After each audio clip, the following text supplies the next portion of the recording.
The reliability for many Russian military formations were in doubt. Only units that volunteered for attack were used in the offensive. Among those were the Czechoslovak Rifleman Brigade, or the Czechoslovakia Stalika Brigada, formed from the regiments of the Czechs and the Slovaks. The brigade was about 3,530 men. They were low on equipment and training. Moreover, this was the first use of the brigade as a single formation. Previously, only the Russian command only knew smaller units of the brigade, mostly for reconnaissance actions. On the other hand, overall morale amongst the members of the brigade was actually very high at this time.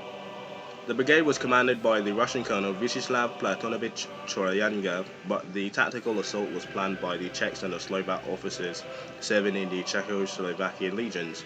Professor Thomas Makovic, the organizer of the Czech-Slovak resistance against the Austro-Hungarians, was in telegraphic connection with the Colonel Nikolai Protovich Mamatov, so he could follow the situation from St. Petersburg. It was deployed near Zborov, a town in today which is now Ukraine, as a section of the secondary importance. The 4th Division protected the north, the 6th Division protected the south, and the enemy, the army of the Austro-Hungarians, deployed 4 well-entrenched and well-equipped armies of the IR-6, 35, 75, and the 86, so about 12,000 men. At 5:55 on July the 2nd, the second day of the offensive, after initial artillery bombardment, small groups of the legionnaires equipped with grenades attacked the enemy. At 8 o'clock, Colonel Matitov called for Lieutenant Slasislav Chechek by phone to start the attack. After shock troops breached the barbed wire defensive, follow-up units took over to continue the attack.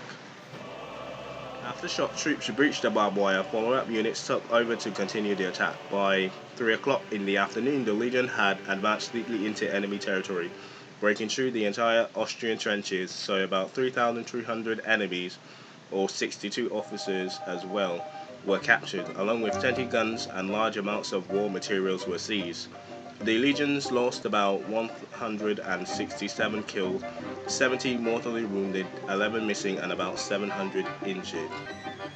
This success had no wider effect on the doomed offensive. The battle, however, gave propaganda and political capital to the leaders of the Czechoslovak resistance and convinced the Russian government to end its limitation on new units formed from the Czechs and Slovak soldiers captured during war. Moreover, news of the armed actions of the Czechs' exterior resistance reached the Czech people in Austria-Hungary for the first time. Any reference to Czech volunteers fighting in the side of the Entente was suppressed by censorship, but this surprising victory by the smaller Czechoslovak forces indicated some Austrian politics to demand an investigation for alleged treason by Czech units in the Austro-Hungarian army, and this made the victorious legionnaires famous across the empire. After the war, the battle was used to propagate the heroic military cult surrounding the Legion, who formed a cornerstone in the new Czechoslovak state. During the German occupation of Czechoslovakia in World War II, and later when the Communist Party took power in 1948, the story was suppressed or ignored for several generations after that. And when